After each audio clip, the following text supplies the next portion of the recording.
read it. That's a part of our religious creed. We gather to come together for that holy day at night. Islam. So if you be like, I gotta work that night, and you put I think that's one of the main issues with Moors. We're not really dealing with like Islamic principles.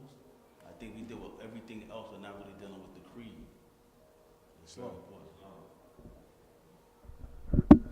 So that religious freedom was very important, and that's why it was instrumental that the Prophet Noble Drew Ali established us as a religious organization, as well as a government, because that allowed him to utilize the First Amendment to give us protections from a lot of things that that would come in conflict with us living out our divine creed.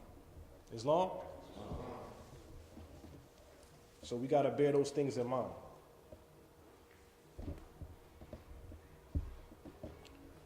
All right, so I'm going to continue. I know this is just from one sentence. We was able to have this type of dialogue from one sentence that I read in this brother's work. And I don't know how many pages this thing is. I don't plan to ever get through this whole thing with you, Moors, but I could definitely download the PDF and shoot it to emails. I may even, if I'm feeling generous, I may even throw it on the Facebook. I don't know. It's no secrets in this thing. You just read the Moorish literature and you come to this pretty much similar conclusions, or the same conclusions as this European did.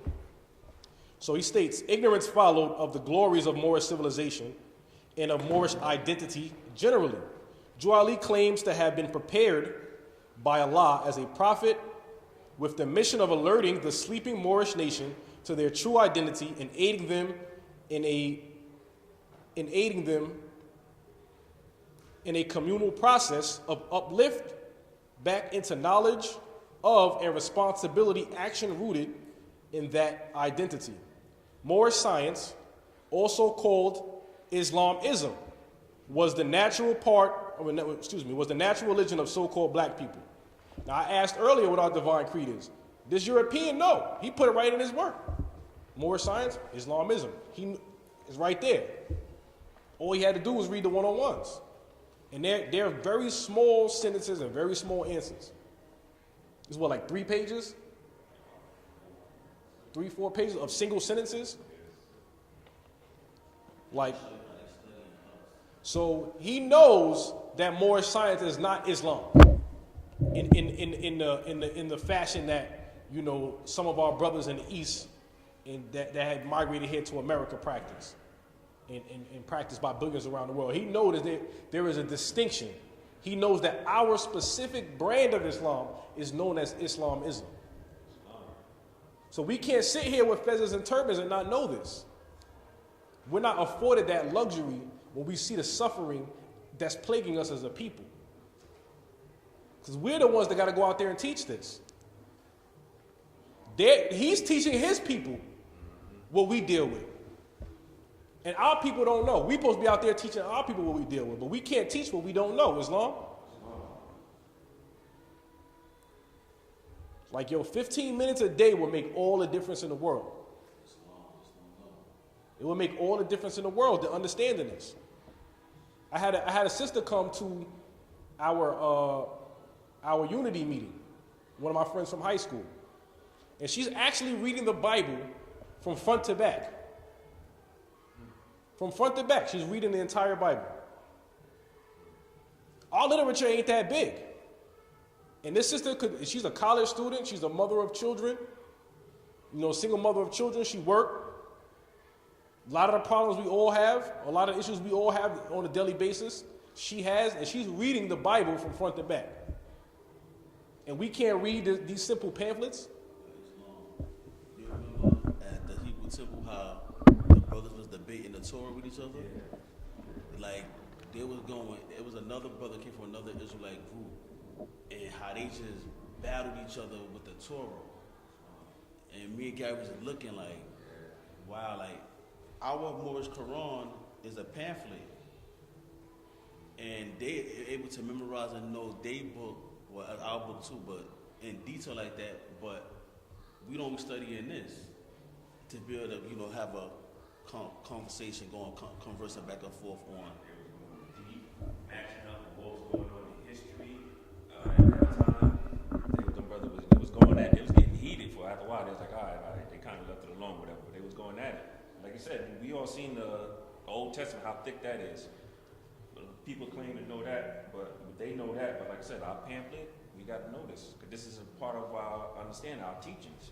And we can't have the European, you step into their world or whatever, and then they're going to school us on our book. Can't have that. Islam? Islam. And at this point, in the current state of the Moorish world, the Moorish community, these Europeans would school us on Moorish science. I've seen a few Europeans on Facebook and social media bearing the titles of M.S.T.A, quoting the Prophet Noble Jew Ali. But they only quote, they avoid chapter 48, verse 6. What am I talking about, Moors? You see, it shouldn't be no blank stares. You should automatically know what 48:6 is. Can I get that more? But see, if you don't know what verse 48:6 says in the Moorish Quran, then you don't know what's wrong with a European bearing the title of M.S.T.A. You don't know what's wrong with a European claiming that they're Moorish American. But why they can't? Where's that in the Moorish literature? Where's that in the Moorish law? Well, let's see. Islam? Islam, chapter 48. I think you can go to verse 6. I think you might even be able to go into 7. Let me see 7 real quick. Yeah, I want 6 and 7. Let me get 6 and 7. Chapter 48, starting at verse 6. We, as a clean and pure nation, descended from the inhabitants of Africa, do not desire to amalgamate or marry into the families of the pale-skinned nations of Europe. Islam, wait, stop right there. What does amalgamate mean? Mix. Islam, exactly. That's how I want my answers when I'm asking Moors. Boom, right there. Islam. Amalgamate means to mix. We do not desire to amalgamate or marry into the pale-skinned nations of Europe. We don't desire to mix with them. That means you can't be us, and we don't want to be with you. We don't want to have offspring with you. We don't want to be married to you. Not that we hate you, but we want to be among our own. We want to build our own nation as a pure and clean nation. We love our race. That's what the prophet says. If you have race pride and love your race, join the Moorish Science Temple of America. You got to let Becky and Billy go. If you're going to adorn this fez and this turban, and you're going to come into this divine and national movement, you got to be about your people. Because their European groups, they don't desire to amalgamate or mix with us. And they're about their people. Islam? Continue. Neither serve the gods of their religion, because our forefathers are the true and divine founders of the first religious creed for the redemption and salvation of mankind on earth. Therefore, we are returning the church and Christianity back to the European nations, as it was prepared by their forefathers for their earthly salvation. Islam. Islam. So as you can see, we have to be very stern with the teachings, and we have to be familiar with them. Because if you see a pale-skinned person, and they claim to be an El-Abay, and they claim to be followers of the Prophet Noble Jew Ali, and they claim to be Moorish Americans, and they want to wear the fez and the turban, then you should automatically know that this person is fraudulent. And you should know exactly how to call them on it. Wait a second. What's your nationality? You Moorish American? What are your parents? Where your parents come from? A word? Italy? Ireland? France? Germany? Spain? Portugal? The Netherlands? Nah, you ain't no Moorish American. Act 6 explains it. Who's targeted as Moorish Americans, those who branded Negro, black, color, the Ethiopian. If you bear those brands, this is who the prophet is referring to. If you're not bearing those brands, then that's who he's not referring to those others, those other dark Asian that has a nationality. Islam.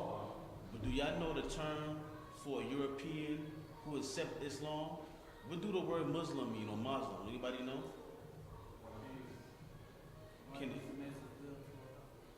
Can a European be one of peace or submit to the will of Allah? Can he? You said no? No. Why?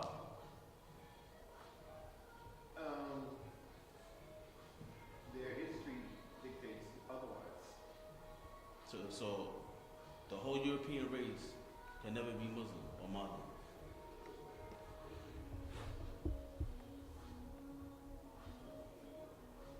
Just go with your feelings. Whatever answer. No? All right. I believe if they like take a shot. Still, talk louder, man. Come on. If they bear witness and take a shot and convert, then in that sense, but not like a Muslim like we are naturally. Believe that one. I gotta study that Yaqub book, man. Gotta study the Yaqub book. Persian Europeans can never be Muslims or Muslims. Never. They could be what they call a Muslim son. Exactly. They could study 35 years and try to be like you. Study under the Moors for 35 to 50 years. And they should not be, they could wear the fez, but if a European want to wear a fez, he should have a tassel bounded. The tassel shouldn't be free at all because he's not the father. So if a European want to study Moorish science, he can study Moorish science. He can't be a Moorish American. He can be a Muslim son, and the tassel should be bounded down. And if you do that, we cool. It's long. It's long. And it's interesting because it's interesting that he just broke down that degree, because that European in this article kind of slips up, because the prophet never explicitly says Islam or Islamism is the natural religion of our people. But this is what the European writes. He writes, ignorance followed of the glories of Moorish civilization and Moorish identity in general. Juali claims to have been prepared by Allah as a prophet with the mission of alerting the sleeping Moorish nation of their true identity and aiding them in the communal process of uplift back into knowledge of and responsibility action rooted in that identity. Now pay close attention what he says in this next sentence. Moorish science, also called Islamism, was the natural religion of so-called black people. He called it the natural religion because following the will of Allah, following this particular divine creed, this was our natural way of life. It became unnatural when we started to follow and stray after the gods of Europe, of whom we knew nothing. That's why the prophet said we're giving Christianity back to the European, because that was prepared for his forefathers. And that our divine creed was prepared by our forefathers for our earthly and divine salvation. So the European, he utilizes the term as it is our natural religion. Islam? Christianity. So he says, while Allah was the God of all nations or races, part of Juali's mission was to return Christianity to the Europeans, to white people, and alert Moors that they had drifted from the religion of their ancestors to a religion designed by Allah for a different nation. And we just went over that. Chapter 48, verse 7. It goes into how Christianity was prepared by their forefathers for them. I explained that at the unity meeting. Islam. So he says, Juali wrote that he had been sent to warn my people to repent from their sinful ways and go back to that state of mind of their forefathers' divine national principles, which state of mind would lead to real practical results in the world. So give me an example of the sinful ways. We talked about it earlier in the demonstration.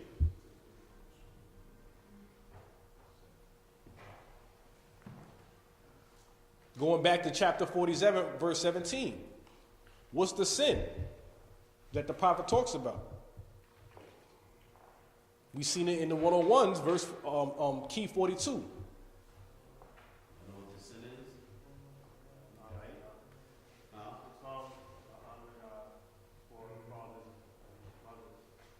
Islam. Say it with your chest. That's a good one. Nah, yo, that beard is growing, Jason, man. That beard is growing, man. Nurture that beard, man. Grease it, comb it up, man. Like, groom that beard, man. It's coming up. It's coming up. It's sprouting. Absolutely. That is one of the sins that the prophet talks about. And he references that sin in the divine plea to the nations. Us not honoring our mothers and forefathers, us not adhering. Remember, we went over that term. That's the word of the day, adhering or adherent. We didn't adhere to our principles, but we adhere to the principles of a foreign nation, or of the foreign nations of Europe. Clinging on to the names and principles that delude to slavery. Those principles that delude to slavery for us is adhering to Christianity. Islam, which is not the natural religion of our people, of our ancestors. They were forced through the threat of death to become Christians. That's why our people are in the church today. There's no other reason than that our people here in America are predominantly Christian. It was through the threat of death during slavery, during the era of slavery. But prior to that, when you do the knowledge and the history, even if you subscribe to the transatlantic slave trade in the way that the Europeans teach it today, the people of North and West Africa were then and are now predominantly Muslim. So even if you believe we came on slave ships from over there to here, if you don't know the knowledge that the assistant Grand Sheikh breaks down, myself, the Grand Sheikh, about how we were here in Americas and Islam was here in the Americas before Columbus got here, if you don't even have that knowledge, just knowing the history of Islam in Northern and Western Africa, where they say most of the slaves came from, you would automatically know that they were Muslim. So that means before they were enslaved, they were Muslim.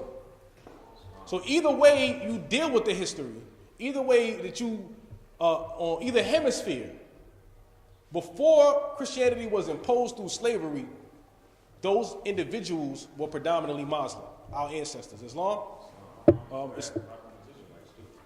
Israelites as well. Islam. Yeah, Islam. Brother Muhammad, you had something you wanted to add? To add on to your point, in Senegal, when you research Senegal, on the coastline of Senegal, there's a museum where they have the actual remaining cabinets where they caught slaves and they shipped slaves away. But if you study Senegal, there's an area in there called Touba. It was founded by a sheikh named Sheikh Amadou Bamba.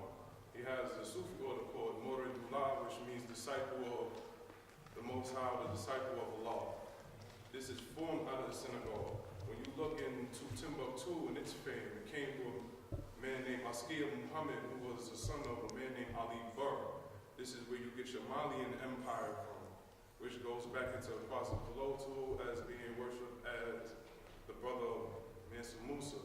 When you study that in Northeast Africa, he was known as Ali Q, where you get the Q in Colotu.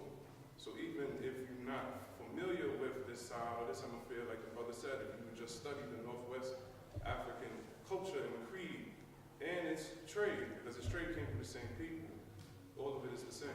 It's Islamic. Islam. I even gave a demonstration a while back, breaking down the history of Africa and the colonization period, or what they refer to as the partition of Africa, or the scramble for Africa. We're dealing with the Berlin Conference and all that. And it wasn't the Christians that were fighting the Europeans and giving them HE double hockey sticks on the continent. It was the Muslims were the ones that was giving the Europeans the most trouble. And then when you do the knowledge and you go back even to our 101s, where the key talks about 1453 Byzantine, those were Muslims that cut off the head of the Eastern Roman Empire. So you got centuries of resistance of our people fighting off the Christian European nations to maintain our faith of Islam. Islam.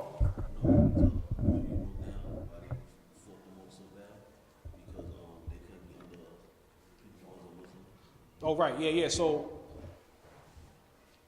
the Christians, part of what they wanted to do was to rule over the Muslims and convert them into Christianity.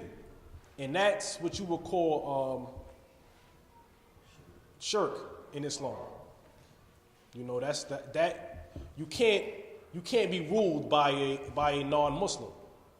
You cannot follow the way of life of another people that's not Muslim. So a Muslim will fight to the death and would rather die before profess any God but Allah. Islam?